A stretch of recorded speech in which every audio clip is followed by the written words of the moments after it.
Hello, everyone, and welcome back to FastForward U Presents Start Here.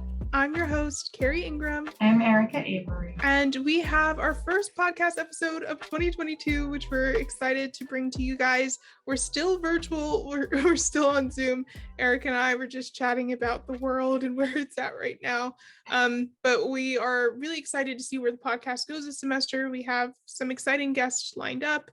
And our first guest is actually Erica herself, because I realized that you guys haven't gotten to know more about Erica, about what she does at FastForward U, about what she does at JHU, and also because I'm sad to say that this is Erica's last semester with us before she graduates and moves on to bigger and better things. So I wanted to have a whole episode dedicated to you, Erica, for us to get to know you better and to ask you questions. So I could go into questions, but I guess I should first ask, is there anything you want to add to the intro? Oh yeah, no, and just thank you. I'm excited. It's fun to be on the other side of the interview, and especially because like you said, it's my last semester, and I'm really cherishing every moment that I have. Yeah, you've been such a great addition to our team. I'm very terrified of finding a replacement. I'm sure that there are great students out there who are going to do great jobs, but you have created big shoes to fill. So it's going to be interesting for us to try and find someone who can fill those shoes.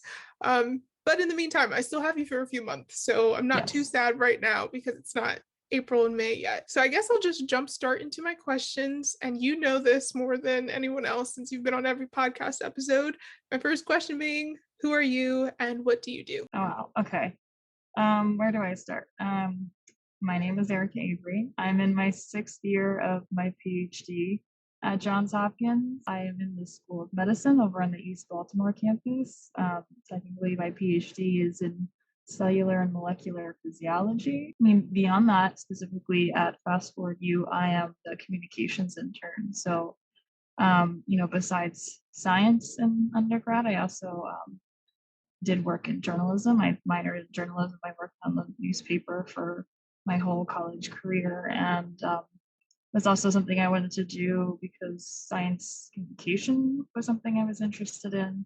But also, I just fell in love with journalism, and I wanted to keep that passion alive in my graduate studies, especially when you're deep into the science and you need something to have fun with. And to have an outlet for your other passions, and that's where you guys came in. Yeah. We're really excited to work with you.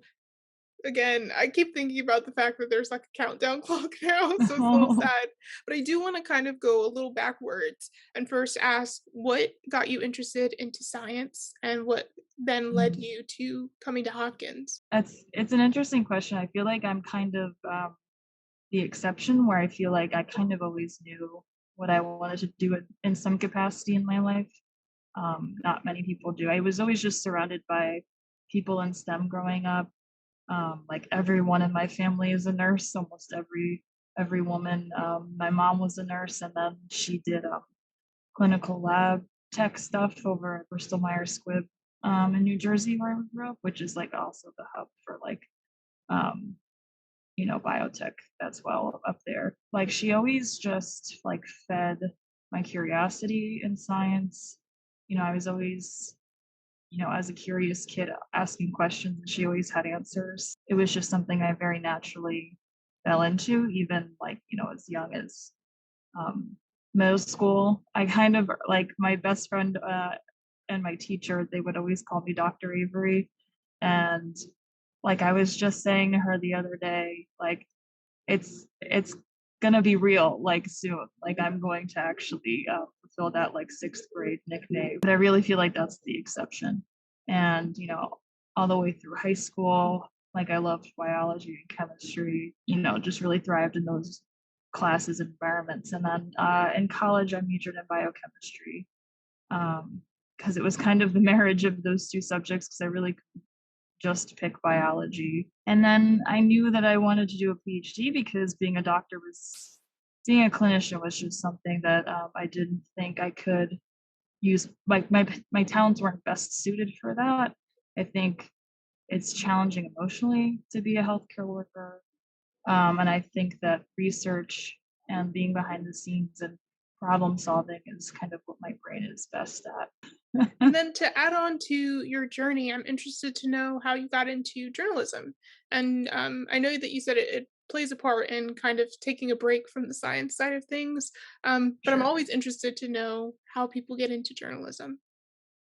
Yeah, so I was actually one of the people who started back in high school. And it kind of just was one of those things that really just fell into place really neatly because I needed an elective. And one of the only things that fit was a journalism class. And kind of at the same time, all of my friends were, you know, either writing for our high school newspaper, like editors. And so it just like fit beautifully into my schedule and my like social circle. And after that class, I had applied to become an editor the next year, my senior year of high school. And it was like the thing that like made me most fulfilled and happy. And it was like my thing, and I had found it on my own. And it was like also, part of becoming an adult, I think, for me. And once I got to high school, I was like, well, this was the thing that I felt most at home with and like, was an outlet for me. Like, let me just continue this into college. And I realized also in college, coming out of my bubble, how little of a science education either people got or how poor their science education was. And it just didn't make them excited about science or care about science. And that's why I kind of tried to combine the two because, once I felt like I could make it exciting or entertaining or like people could learn something, like people would say to me, like after reading my column, like, I had no idea that this was actually interesting. I absolutely love that. And I do want to give a shout out to the work that you do at FastForward U because I when I was in college, I did journalism, and that was my start. I mean, I majored in journalism. I Yeah. guess I should start there. But I always thought it was amazing the writers that we had on our paper who wrote things that were more educational or academic based and made it into something that was interesting because I always focused on like arts and I was the arts and life editor. So writing something for science is very difficult, especially because you need to get the facts right and you need to communicate everything that's happening, but you also need to make it into a way that people will understand it. And Right. you've done such a great job with the stories that you've written since your time starting at Fast Forward U, and you write stories that give information about what the teams are working on, but it's not boring to read. No, yeah. So yeah, I think that that's really cool that you found a way to merge those two things together because you're right. A lot of people don't know that much about science and science education in public schools. I mean, it teaches you the basics, but like it doesn't go into as much depth as it could. So having someone who has a background in both journalism and science, I think that's so freaking awesome, Oh, thanks. especially at Hopkins, and you've done a great job with it. I do want to switch gears slightly and ask you about your experience working in science and even in the journalism field as a woman. I know this is something that we've talked about before, but I'm curious to know if you have any advice for other Hopkins students or listeners who are women in science and might have certain obstacles they have to face because of that. Yeah, I mean, obviously STEM in general very male dominated. My boss right now is male. I think most of my coworkers are male. Number one, if you don't have a female mentor, find one. She doesn't have to be your primary mentor, but I think just having that relationship is important. Other than that, I think I had to talk a lot with other women about, what it's like being a woman in this environment and also make sure at some level that my boss understood what it's like. And he definitely does and definitely has his ears open. And, even like something that, we were working on recently, I was the only woman and looking at a Zoom screen of myself and then, five white men. You just feel like the odd one out. You just feel like you don't belong. It just looks like you don't. And even taking my graduate board exams, my boss, I made a list of professors that I wanted, and he said, "It looks like you're going to have to try to find a woman, like go out of your way to put a woman on the board because it's going to make you more comfortable. And he was right. I needed that.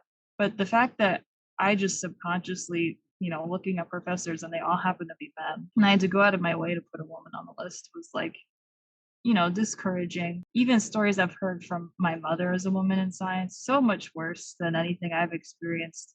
So definitely getting better. And even with the current reckoning of Me Too stuff and like big name scientists sometimes getting fired for sexual harassment, it takes its toll on you sometimes. And obviously, the men around me don't understand uh, what that feels like. And so it takes some open and honest conversation. And I think most of the time they're really willing to listen. So I'm really grateful that a place like Hopkins attracts people, and the men who are here who are attracted to Hopkins are, good allies. That's the other half of the equation is also having good allies. Even things from like the writer, whomever, I forget who it was, but, didn't want to call Dr. Jill Biden doctor and was like just being so misogynistic. And, I feel like there's always like some undertones of that.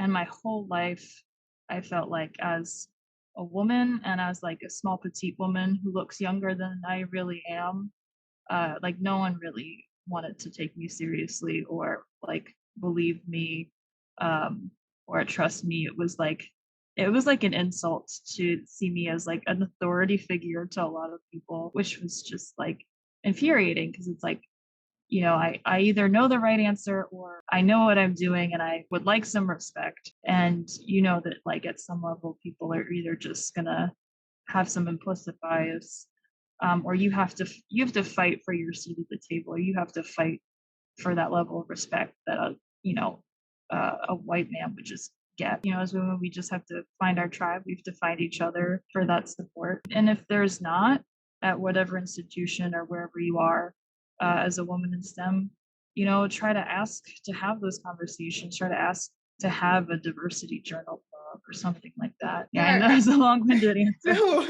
I think all of that is super solid advice. I admittedly didn't know, and I was ignorant to the gender and equity in science until maybe a couple months ago because one of my coworkers also brought this up to my attention. And she was saying, in all of the jobs that she's had prior to the one that she has now at Hopkins, it has been her fighting tooth and nail for people to even acknowledge her existence in a room because 9 times out of 10 she's the only woman. And I never even thought about that being the case in science. And then after having a conversation with you and hearing the same thing, I was just like, wow. I mean, it's obviously still a problem in general, but I just assumed that, I think women are smart. So to me, I'm just like, oh yeah, if they're in science, Yeah, these are badass women. But I didn't know that it still is a industry in which there's not enough representation and enough respect going around. So kudos to you for being one of the women in the industry that's going to keep pushing forward for those after you. Because I mhm, understand it's tough. Like FastForward U, I don't have that issue. I think Josh and Demario are two like awesome, even Kevin back then, like very awesome allies, as you're saying. And I think it really helps to have men who do have more privilege, who are knowledgeable of the inequity. Working in a field where I'm working, I think every now and then I'll meet somebody who kind of looks at me different because, like you, I look younger than my age. Most people think I'm a student. And mhm, then sometimes I'll dress up or I wear makeup. So then it's like, oh, she doesn't care about X, Y, and mhm. Z. She just cares about her appearance. And you're right, it can be discouraging, but I think all of your advice is solid in fighting that fight because it's so easy to forget your worth when you have to deal with people like that. But every woman should know that you're doing it, like you're Yeah, good enough for whatever field you're in. Just keep pushing and find the people surrounding you that need to be around you in order to help you get to where you want to be. So I think that's great. One of my next questions kind of ties into that, but I was curious to know who or what are some of your sources of inspiration or motivation to keep you going. that's a great question. This is gonna sound, I don't even know, but honestly, Gen Z is like the stuff that Gen Z is putting out in the world and doing in the world, and so young. Like I didn't even know any of that stuff about what was going on in the world and the social justice issues that existed when I was that age. So just seeing the young generation like fighting this fight for all of us is like just honestly so inspiring. It's really is incredible to me. And like I have an undergrad who I mentor very closely, and like I'm like, how are you so knowledgeable and like woke? Because when I was your age, like I don't know anything about anything. Also, too, I think a lot of science requires outside of the box thinking and creativity. And so, a lot of women in science, have inspired me. Remembering that like there needs to be a like creative element to what we're doing. And like sometimes you have to step back from it and not get so into the details. And some of my best thought processes happen when I'm not really here at my desk. It's like when I'm in the shower or when I'm laying in bed at night. And so I think having a creative inspiration, like for me, it could be like just music or artists, like has been really important to like remind me that even as a scientist, you're doing a lot of writing and you're doing a lot of creative thinking, and you're using both parts of both halves of your brain. A lot of people think that being a scientist or engineer is just like all technical, but you really are like more creative than you think. So I think having inspiration like just kind of like inspires me to do that, but in this sphere as well. I think like it's really important that we have a lot of people thinking differently about the same problem in order to solve it. Yeah, absolutely. Kind of switching gears slightly, I wanted to touch on if you can kind of go into a little detail about the work that you do for disabilities. I know we talked about it at the end of one of our podcasts, but if you kind of want to talk about the structure of your work, and then also if you're going to continue doing some type of work after your graduation in that same arena. Yeah, that's a great question. It's a whole nother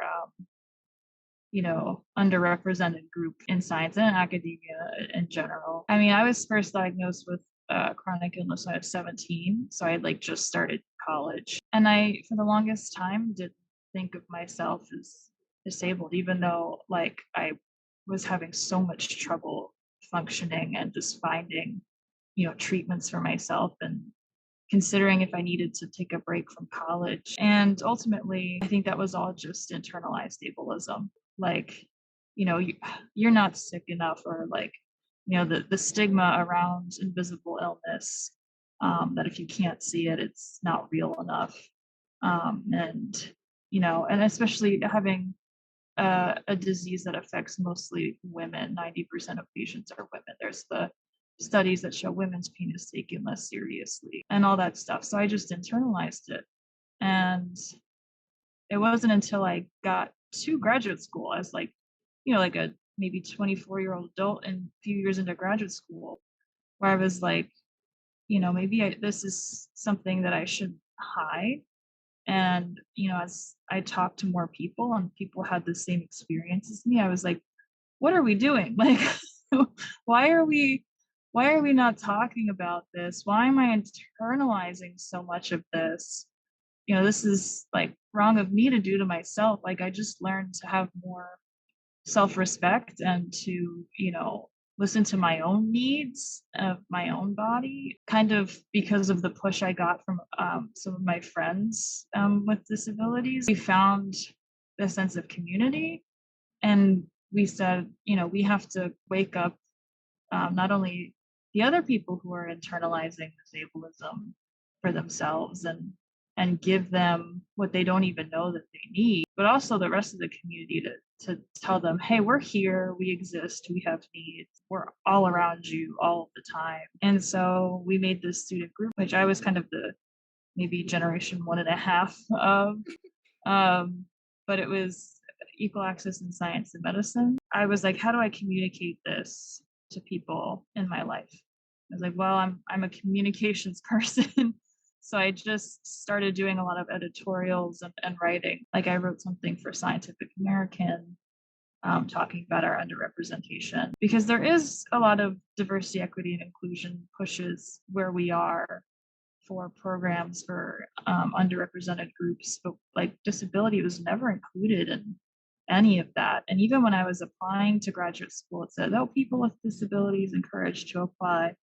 I'm like, okay, cool, cool, cool. But when I get here, there's like no discussion of why you wanted us to apply other than like we add to your, statistics. So it was kind of like, well, why is no one following up on that? And at Hopkins, we're also very lucky to have a disability health research center here, which we work very closely with to have disabled leaders, highlighted in our fields to give them the opportunity to speak and share their voices and their experience with us. We've had other events, trying to make a sense of community, especially during the pandemic. I also noticed like some of the ways that the pandemic changed our lives were either helping or hurting our community, and no one was really paying attention to that. So we had gotten a grant to do basically a panel event to discuss with, we invited administration to just discuss the way that our lives have been changed by the pandemic for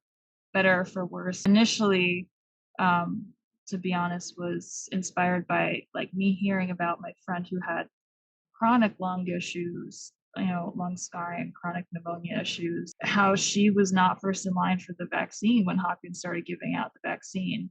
And I was like, why are disabled people not getting put into the lottery first? And no matter who we called or who we talked to, no one could help us on that front. Like I got into the vaccine lottery. A lot of people I was working with were in the vaccine lottery getting it. And week after week, she wasn't getting it. And Hopkins ultimately never gave it to her. That fire and that frustration that like we've all felt at some level, I was like, all right, this is going to make me do something about it. Because if we don't tell people who can do something about it, they'll never know, what we're going through unless we, pick up a microphone and give it to the people who are, suffering from it. So I think that's why I wanted to do all of this stuff. And for also people like me who, never even knew they could, get accommodations and that, you are a part of this community. And so it's like a cultural shift that I think needs to happen more than anything, and something that we're working on. But like, again, grateful that, places like the Disability Health Research Center at Hopkins exists. And Hopkins is usually so open to listening to underrepresented groups. This is something that, will always matter to me. I have a lot of friends that I've made through this community and through this work. And, anybody could be diagnosed with a disability at any time, even like I wasn't born with it. It just happened to me one day. And I never thought anything like that could ever happen to me. So you just never know. I think as I move into the next stage of my career, there's some aspect that I want to keep from this work. I just feel like I'm too in it now. I'm too fired up.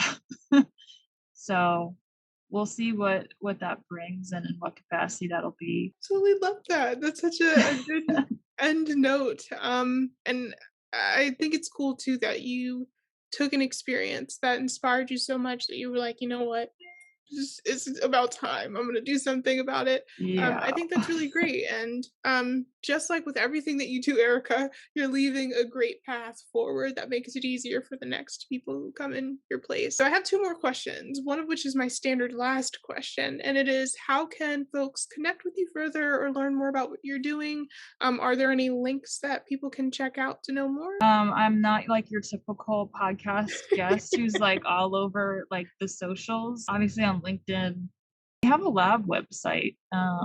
If you actually want to know about our research, my boss is Steve Claypool. So you can just like search like Johns Hopkins Claypool Lab. Our lab website should come up. We have publications there. Yeah, totally. And I can put all of these links in our description too. So I'll probably just message you after and say, Erica, so no worries, no pressure. My last question though is usually not a question, but it's something that we always do, which is, what is your fave find for this episode? First for 2022. Yes. Okay, so this is very appropriate. So my fave find is actually like movie. I wanted to share like the Don't Look Up movie. It's on Netflix. I originally I heard about it because Jennifer Lawrence was doing an interview with Stephen Colbert, and this was like before Christmas when like no one was talking about it. And she was like, I play a grad student, I'm an astronomer. And I was like, perfect. Like, I need to watch this movie because I want to see the representation of this, like how she is portrayed as this graduate student. And I really didn't know what to expect beyond that at all. But definitely an allegory for what is happening with science denialism right now, whether it's climate change or the pandemic. You will very much be able to resonate with, for sure. So that's my recommendation for everyone if you haven't seen it yet. I think a lot of people have now at this point, but I definitely recommend it if you haven't. Don't want to spoil anything else, so I'll stop talking. But Yeah, 10 out of 10. I admittedly am one of those people who have not seen it yet. I have Okay. heard about it through everybody that I know. So it is on my list to watch, and it sounds like it'll be good. So I'll definitely add it to my list, but I think that is perfect. Very Yeah, relatable. good. Yeah. I think everyone can enjoy it. Like I entered into it with that like scientist mindset, and they definitely had to have like um good people consulting on it because they made some like really like deep cuts and like the science jokes. Like at one point, he's like, I'm Dr. So and so. I haven't really published lately, so maybe you haven't heard of me. And I was like, I felt that. like, so I think that they had really good, probably consultation on all fronts then. And like, of course, it's satire and it goes like, a little bit over the top, but it's really not that different as a whole. You'll be like, yeah, that actually kind of is true, even though that's completely ridiculous, but it's like exactly what's happening. Yeah. I look forward to watching it.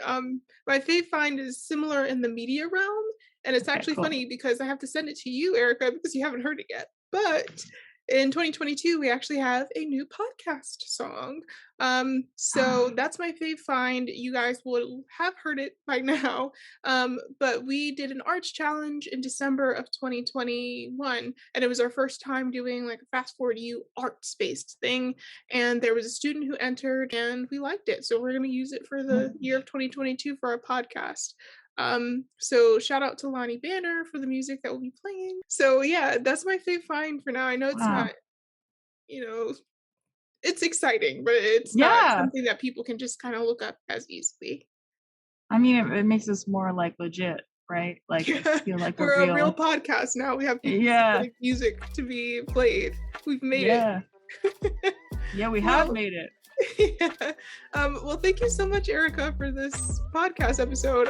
It was interesting doing this like a straight through recording, as opposed Yeah. to doing our interviews first. But it was really nice to get to learn more about you myself, and then also get to share more about you and the work that you're doing with our listeners. I think this semester, regardless of whether or not it's virtual or in person, we're still going to crank out some really great stuff with you before your time is done. So it's been great working with you, and I look forward to continuing on this semester. Thank you. Yeah, I mean, this was really fun. I'm glad that you recommended to me that we do this because, yeah, it was a ton of fun for me to be on the other side. But yeah, I mean, it's been a total blast, and really looking to end out the year strong. So, right back at you. Thank you. Yeah, of course. Well, with all that being said, this is the end of our first episode for 2022. I'm Kerry Ingram. I am Erica Avery. And we will chat with you guys next time. Bye, guys.